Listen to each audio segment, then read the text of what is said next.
Hey, you all, Carpetbagger here, coming to you live from the south, more specifically Huntsville, Alabama, and even more specifically than that, I am at the U.S.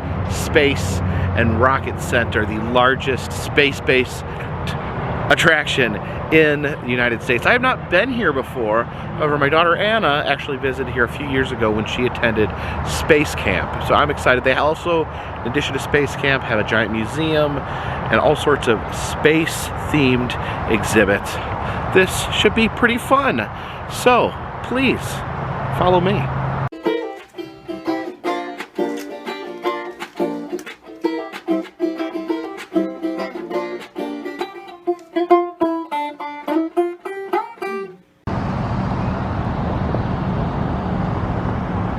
Have these exhibits here that show all the different planets, how far they are away from each other, and how big they are compared to the sun. Mercury is just basically, is actually just the head of a screw right there, represent Mercury.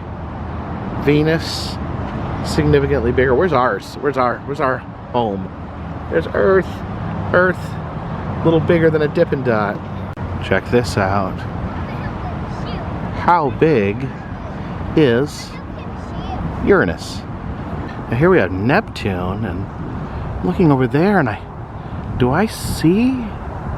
Do my eyes deceive me? Do I see an old friend? Yes, it is. It is who I thought it was. Pluto. Pluto's back. Oh, my old friend. They tried to erase you from history. They tried to cancel Pluto. But here's Pluto right here, the U.S. Space and Rocket Center. This garbage can here is for space waste only, in case you have a extra meteorite that you need to throw away. Now this is pure amazing. This is the grave of Miss Baker, the squirrel monkey, the first U.S. animal to fly in space and return alive, May 28, 1959. And look at this. People pay their respects to Miss Baker by leaving bananas at her grave. Some more bananas up there, as well as oranges. Monkeys like oranges as well. Also, Big George, Miss Baker's husband, is buried right next to her. I would have loved to attend the monkey wedding that took place. But Miss Baker was not alone in traveling to space.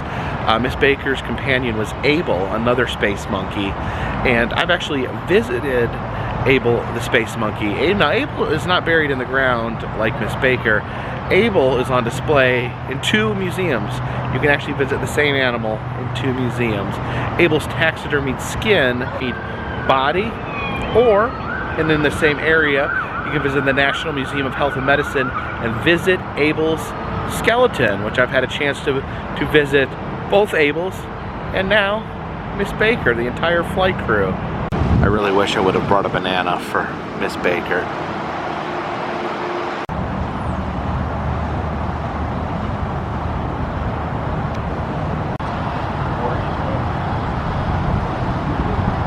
Check out these space balls right here. And of course, what's a better treat to take to space than moon pies? I wonder if they actually ate moon pies on the moon. Alright, we start with a trip through the space craze. Space age journey through pop culture. See different books, movies, records, back when people were absolutely transfixed on space, including the classic book Space Cat. Of course, Star Trek, very popular. At one point, there is the main Star Trek ship. You can see some of these space novels here. Just amazing artwork on the cover. We see an astronaut playing poker with some aliens, an orchestra of aliens right there. G.I. Joe in space. Check out him in his mighty space beard. Here we have Space Barbie as well. Seems like every doll was wanting to get into space. Check out this Space Cabbage Patch doll, all the way from Babyland General. Yeah, literally, if you were a toy, You went to space. She's not a cat, you know. Look it up. Curious George, so curious, he traveled all the way to space. Beanie Baby in space. I'd really like to give this beverage a try. Wapakoneta Moon Sauce. Here's Dr. Werner von Braun. This massive bust right here. He was the first director of the Marshall Space Flight Center. Psst, psst. Don't tell anyone, but he worked for Hitler. Sure, this is some sort of laser tunnel right here. Oh wow. Oh, it's like a laser shadow. Weird. Some sort of simulator here. It's called a hypership.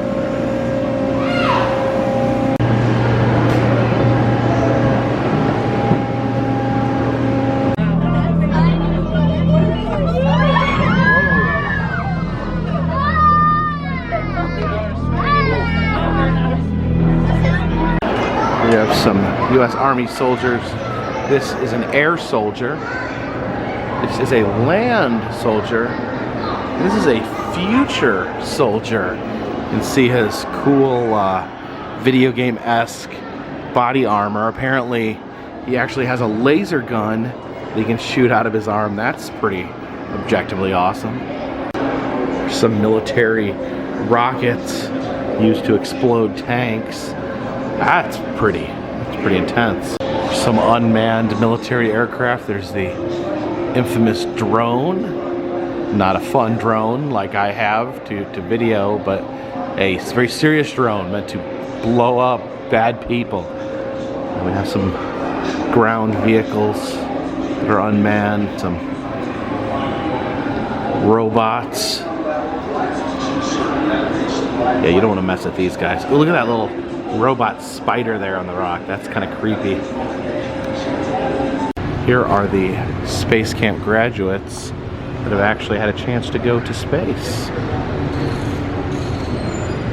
This is pretty cool. These are the jetpacks actually used by astronauts during times when they're in space.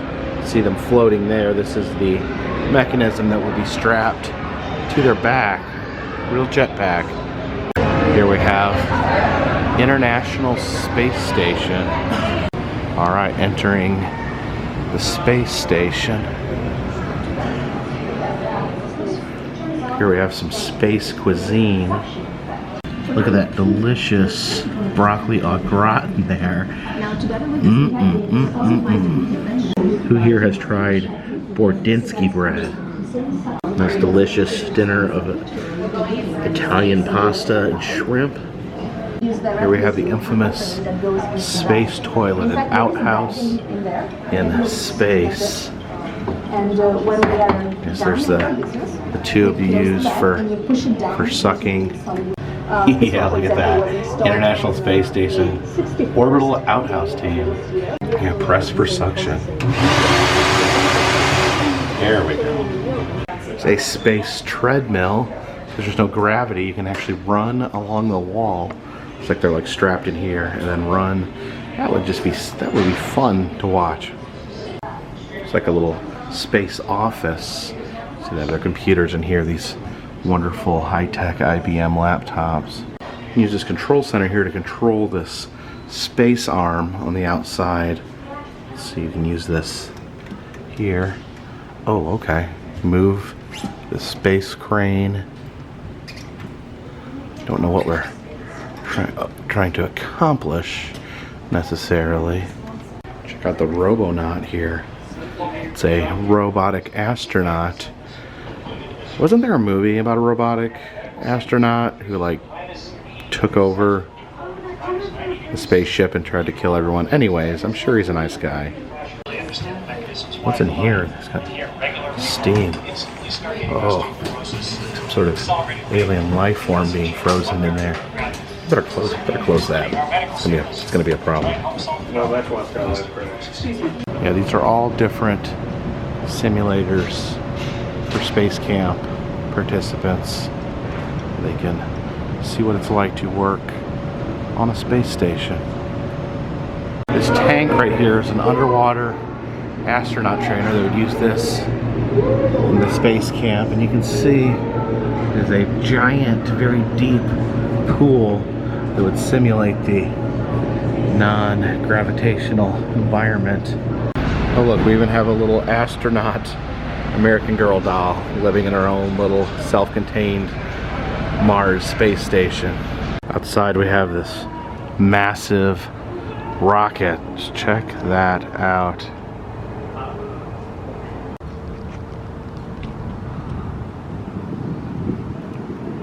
This little mock runway here. See this space plane landing.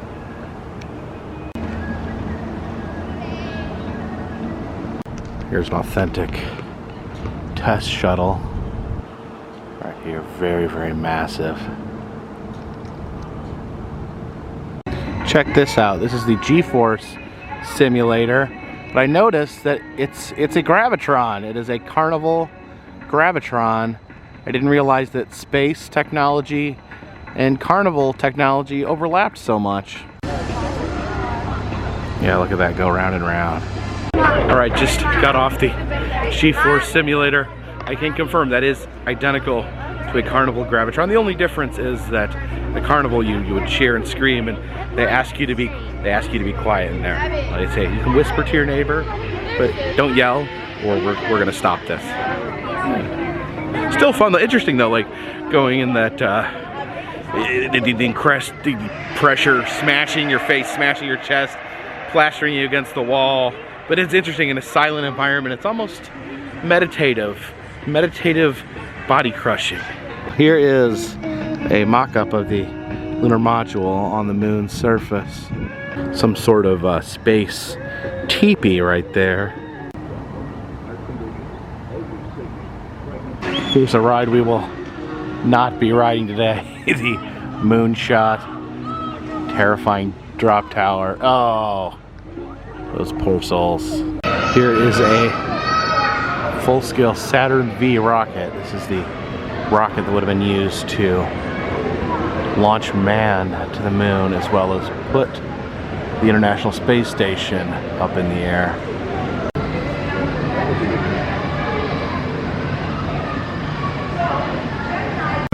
Dr. von Braun, of course, crucial in the creation of the rockets that would lead us into space, despite his troubling past.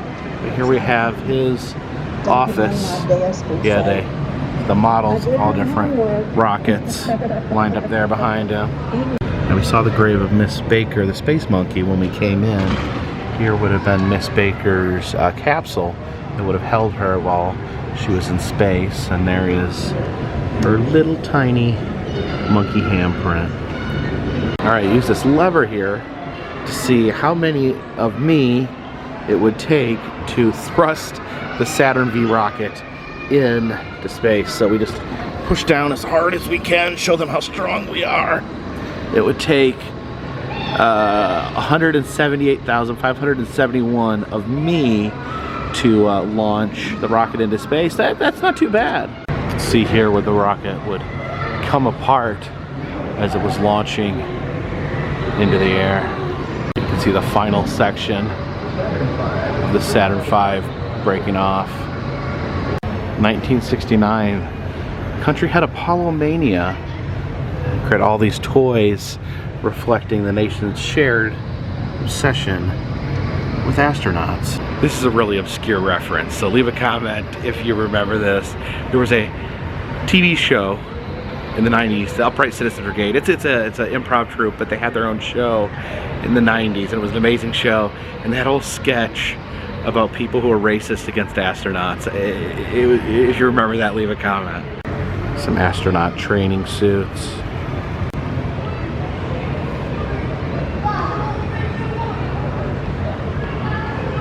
Here's what is known as the White Room. This is where the astronauts enter to be finally suited up for their launch. There's the lunar rover, like a little dune buggy used to drive around on the moon's surface. And this is something interesting I didn't realize. Of course, you know, this takes up a lot of luggage room, so it actually would have to fold to be put on the spaceship. So it actually folded up like a little transformer. This here simulates how you put the lunar rover up like a little pack and play.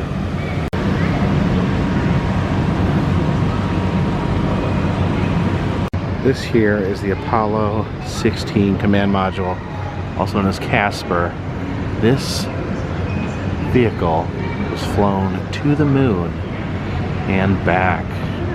You can look inside there, very cramped. You can see the little chairs that they were strapped into. Yeah, I know this one's the real one. Here's the hand casts of the original astronauts to land on the moon. There's Neil Armstrong right there, Buzz Aldrin's hand, and who's the other guy? Shemp.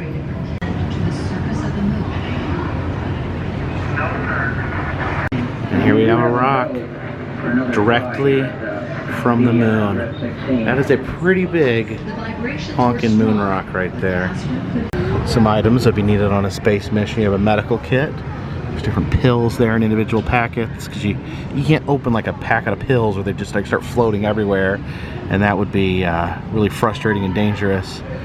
Of course, the good old space food. We have the delicious looking scrambled eggs, the bacon bars, and beef with vegetables. That looks good. And then right next to the food items, we have the fecal collection bag. Make sure you have all your feces in there, so they're all in the same spot for when you get back to Earth. And this bag is where you keep your urine. So that high-tech space toothbrush right there. Now this here is impressive. This is the mobile quarantine facility used for Apollo 12 for the astronauts when they first got back from the moon. See, because people had never been to the moon before, they didn't know if there was like weird moon germs or moon diseases, or if the astronauts may have been possessed by some sort of moon ghost. So they had to, once they got back to Earth, they had to sit in this Airstream trailer and kind of ride things out. You know, if they had all turned into zombies or exploded, I mean, that would have really changed the future of space travel. Now we actually get to go inside the quarantine facility, which is pretty cool. Yeah, they had a nice little sitting area here where they'd drink their coffee. They'd play a little bit of Scrabble. You see, oh, I think, is geocache, is that a legal Scrabble word? I'm not even sure. Was there even such a thing as geocache back then? I don't think so. What else do they have on here? Lunar suits, Apollo, Saturn. I think they had space on the brain when they were playing Scrabble. So yeah, it must be interesting coming back from the majesty of space and then being forced to live inside a cramped RV with your buddies. This is Skylab, America's first space station. Let's see inside. That looks like some sort of space dental chair. Yeah, I don't know, maybe not. You probably wouldn't need to see the dentist while in space. You'd probably get that taken care of beforehand. So I'm not really sure what these individual devices would be used for. So a piece of Skylab that was recovered apparently in 1979. It fell back to Earth, and this is one of the big chunks of it that was found in Australia. Not really sure what the significance of this giant wristwatch is hanging from the wall.